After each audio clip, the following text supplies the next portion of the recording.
السلام علیکم۔ انسانی تاریخ میں اگر ہم مضبوطی اور مردانگی کی مثال ڈھونڈیں تو ایک ہی نام سب سے اونچا نظر آتا ہے، حضرت امام علی ابن ابی طالب۔ مگر کیا آپ جانتے ہیں کہ وہ کون سی 3 عادتیں ہیں جو ایک عام انسان کو پہاڑ جیسا مضبوط بنا دیتی ہیں؟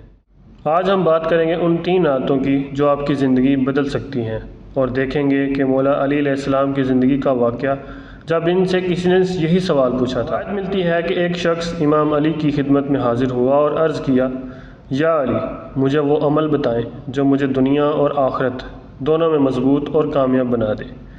تو مولا علی علیہ السلام نے اس شخص کی طرف دیکھا اور نہایت ہی حکمت سے فرمایا، 3 چیزیں یاد رکھو۔ پہلی، جب غصہ آئے تو رک جاؤ، یہ تمہارے صبر کی طاقت ہے۔ دوسری، جب تمہارے پاس اختیار ہو تو معاف کر دو، یہ تمہارے کردار کی مضبوطی ہے۔ تیسری، جب تم پر مشکل آئے تو اللہ پر بھروسہ رکھو، یہ تمہارے ایمان کی مضبوطی ہے۔ مولا علیہ السلام نے مزید فرمایا کہ اصل مضبوط وہ نہیں ہے جو کشتی میں کسی کو گرا دے، بلکہ اصل مضبوط وہ ہے جو غصے کے وقت اپنے نفس کو قابو میں رکھے۔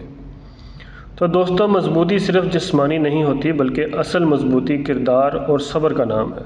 اگر ہم اپنی زندگی میں ان 3 اصولوں کو اپنا لیں، غصے پر قابو، معافی اور توکل، تو دنیا کی کوئی طاقت ہمیں ہلا نہیں سکتی۔